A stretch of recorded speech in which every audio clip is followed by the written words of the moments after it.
Hello, everybody. I am Tony with the Stop Soldier Suicide Rollathon. I'm here with Professor Tulsa, who is the owner and professor at Groundstone Brazilian Jiu Jitsu. I'm also here with Trey. I think it's really important to have Trey on today to join Professor and I talk about the Stop Soldier Suicide Rollathon. I've talked about it in previous episodes that we've done in this podcast about how instrumental Trey has been to me. Not just as a fellow roller partner, a person that I've worked with here. You've been like a mentor and a big brother to me.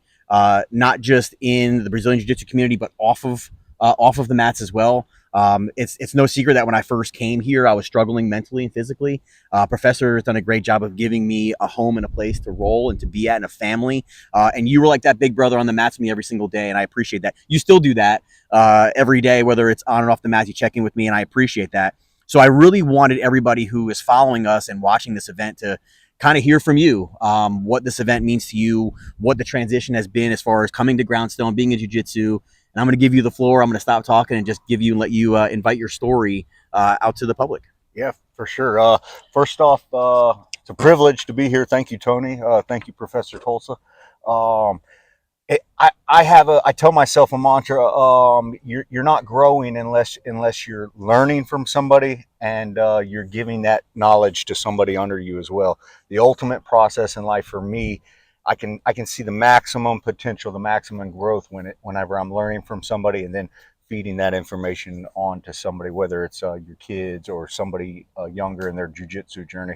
So for me to be able to have any type of impact on your jiu-jitsu journey, it's a huge privilege for me, and I just want to say thank you. And kind of the same way that you speak of me, I mean, Professor Tulsa has done that for me from day one since I got here. It's been jiu-jitsu for me personally. I was at a point in my life in 2021 where I got complacent. I was in life. I thought I had everything. Moved here, had a place on the water, had the kids, and I got lazy. Started overindulging in alcohol, and it was very easy to get into that armchair quarterback mode where, oh, I used to be a Marine, I used to do this, and stay on that couch and get fat and lazy, so to speak. And I drive by this gym every day, and I'm like, man, I did jujitsu in Florida. I'm gonna peek in there, and from the moment I stepped in, that was the moment where I started realizing some self accountability. I took that first step. I made it in that first day. Sure. I have to keep coming back, and just the level of competition and, like you said, brotherhood, camaraderie. There's so much for me personally that you can relate directly to life struggles to jiu-jitsu. Just like you said, the mats don't lie. Keep showing up. It's some days when I get defeated on the mats, it's almost better than winning because it makes me so much more hungry to work harder and learn more the next day. And what's so great about it is it's a piece of a puzzle that you're going to always work on. I feel like no matter what belt I reach, there's always something else you can learn, something else you can. And I know for myself, once I figure a puzzle out, that's the opportunity where I possibly get lackadaisical or complacent in life. So to find something that I enjoy, that gives me competition, gives me camaraderie, never-ending puzzle, I love it. It's just a journey that allows me to keep going. So for me, Groundstone Jiu-Jitsu, it's been a huge help in providing purpose in my life. And as you know, as Professor Tulsa knows, we start our morning sessions. There's nothing better than waking up at 6 in the morning or 5 in the morning and getting on the mat, sweating and working with your buddies 6 to 7 in the morning each day, starting your day off. I leave jiu-jitsu in the morning at 7:30, and I feel like I've already accomplished the hard part of the day. The rest of the day is downhill for me. So that's my jiu-jitsu excitement journey story. I'd like to touch a little bit on the Stop Soldier Suicide, if you don't mind. Absolutely. So 2000 mini testimony, quick story. Yes, sir. 2013, I got home from combat deployment in Afghanistan. Bought a house, had the white picket fence, had the wife, had the kid. And like I said, again, I didn't have a bigger purpose. I got lackadaisical. I started overindulging in alcohol, substance abuse, and I'm playing Russian roulette with a 16-year military career. And I dug myself into such a deep hole. I didn't know how to get out. I was overwhelmed with guilt, shame for the type of coworker I was, the type of friend I was, the type of husband I was, and the type of father I was. I was terrible. It was ridiculous. Um, I would pick fights with my wife on a Friday night to go do things I shouldn't be doing, and then come back, and it. I didn't know how to get out of the torment that I was living in, and so to discuss matters like suicide, it means a lot to me. The only way I found a way to get out of the hole that I was in is I missed work on a Monday. I was still hungover, intoxicated. Three of my buddies that I deployed to Afghanistan with, they were worried about me. They showed up at my house, and I'm still in my clothes I was sleeping in. 8:30 in the morning, I opened the door, and there's three of my buddies that I'd spent the last 15 years with working in the military, and I broke down. I started crying. I didn't know how to fix myself. Yeah. And they looked at me, they embraced me. They said, "Trey, we love you, man. You're better than this. You deserve better than this. We're going to get you help." And that started a journey. This was 2013ish in my life, and that started a process, a transformation in my life that included treatment for substance abuse, PTSD, and that went into AA. I did 90 meetings, 90 days, and then I attended AA for 6 months. And then I started leaning on mentors. You talk a lot about mentors. I started leaning on mentors. I was picking people in my life, good husbands, good fathers, good coworkers. What do? I'm gonna be a sponge. I'm gonna do whatever they do to improve myself. And that got me into church. Shortly after, me and my wife kept going to church, and then we started having a relationship with God, and something bigger than myself. And next thing you know it, I had friends, and my wife had friends. She's big on Facebook, and they're like, "Trey, what is going on? You're not the same person." This transformation over 3-4 years, people could start seeing what was going on in my life, the positive effects of the way I was living compared to what I used to be doing. So that started a huge process into my life where I realized I like sharing my story, and the same way those three guys helped me out that one day. There's no other better feeling in the world than to be able to help somebody else and see them thrive. Kind of like what you're talking about in jiu-jitsu. Yeah.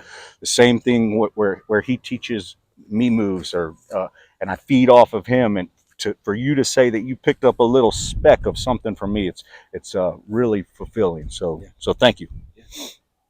Yeah, and I just want to take a quick second and talk to a few accolades for you in your jiu-jitsu journey, right? Coming from, passing by the gym and saying like, oh, I'm going to get in there and train. I'm going to get in there and train. We just went a couple months ago to Vegas and took your journey all the way and got third at the World Championship, which is amazing, and that's just a huge part of jiu-jitsu, not necessarily competing with the people that were there, but competing with yourself.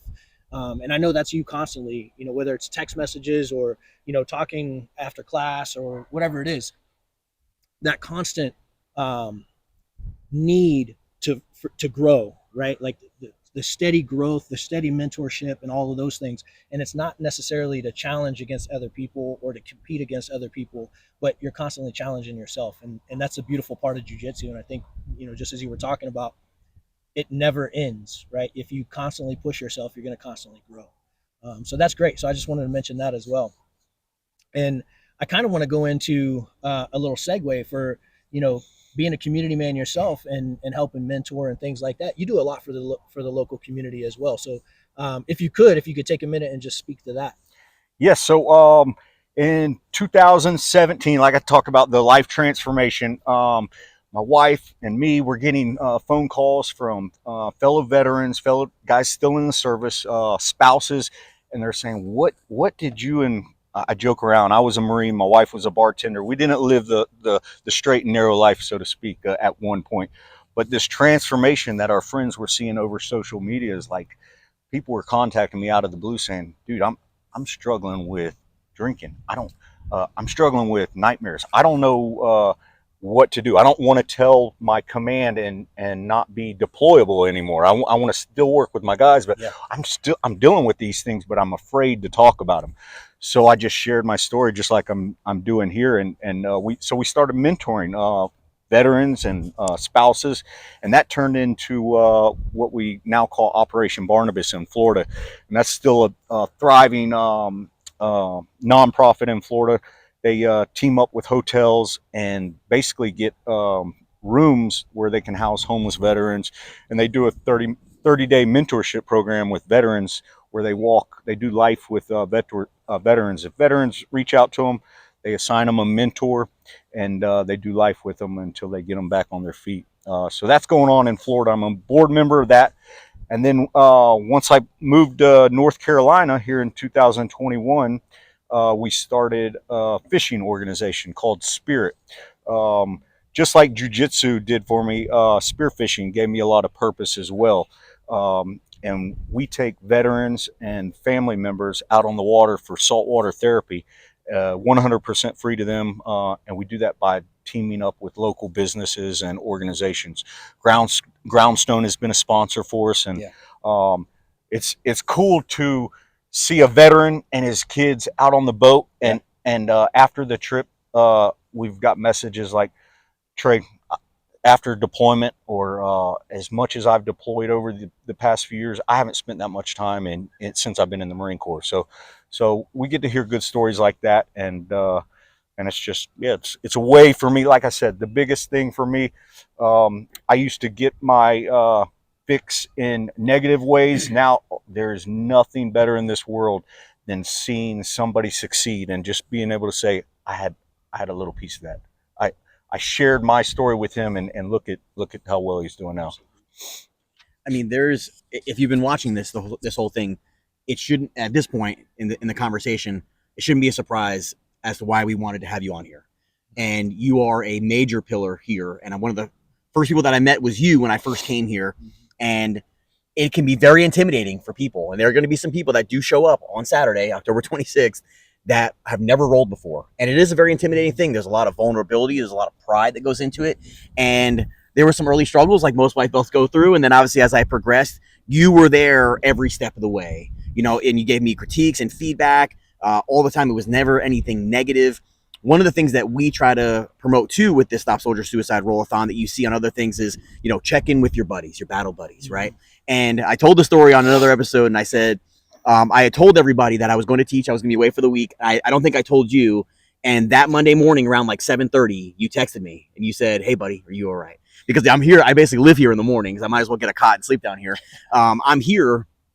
And literally the moment after I didn't show up on one day, you were checking up on me because you wanted to see, are you okay? It wasn't like, hey, where are you, man? You're supposed to be here. It was like, where are you okay? And so in turn, what I've tried to do with that welcoming culture that has been praised and preached here is now I do that when somebody comes in that's new. And you see me, and if it's a little weird to the audience, if you ever see me when you come in here, you're brand new, I'm like, what's up, man? I'm gonna give you a hug. I'm Tony. I'm and I want to spread that because that was the culture that was pressed onto me, and that's what I try to do in return. Because if I didn't act like that, it would almost be ungrateful to the both of you who brought me into this fold and into this culture. So now I try to do that. And I was actually telling Professor this morning while you were rolling, I said, I'm trying to model my game on Trey's. I want to make it my own, but I said, I like the way you roll, like the way you do things. So I'm a fan, except if I'm on bottom and you're crushing me. But other than that, I mean, I said, I absolutely love the way you conduct yourself on and off the mats. And, you and I do talk on the side, which is great too. It's not just about jujitsu. And I can't say how much I appreciate the both of you on this journey and supporting this journey.